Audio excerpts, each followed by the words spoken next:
हाय खोनासं, ओरैनो टाइम पासनि थाखाय गुबुननि जिउआव दाथां, मानोना नोंनि टाइम पासआथ' जानानै थाङो, नाथाय सासेखौ नोंनि गोनांथि जानानै थालाङो जे बियो नोंखौ अरायबो नोंखौ मिस खालामना गोबां दुखुआव थानो गोनां जायो।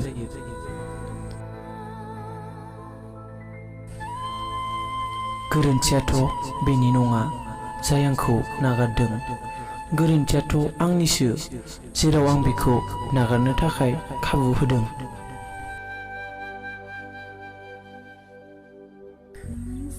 लोगोफोरा बुङो जे नों रावखौबो दा थगाय, मानोना थगायजानाय मानसिया सानसेबाबो मोजां जानानै फैयो आरो थगायग्रा मानसिया सानसे गावनि गासैखौबो खोमानानै लानो गोनां जायो।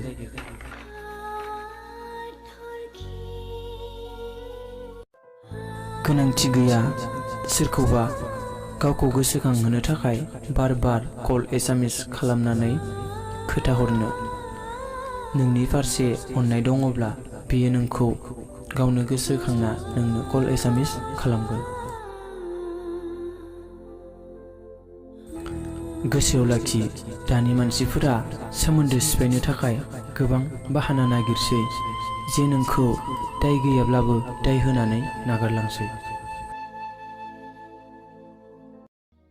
आरो खोनासं, माखासे मानसिफोरखौ नों नुबोबाय जानांगौ जे गावखौ मोजां मोननो थाखाय गुबुनखौ आखाइ खबजबो, नाथाय बिनानै मोननाय मोजां मोननाया अरायसम जिउआव थुंगेनानै थाया।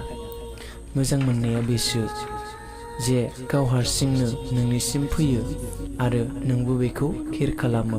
बै मोजां मोननायासो नोंनि जिउआव अरायसम थुंगेनानै थायो।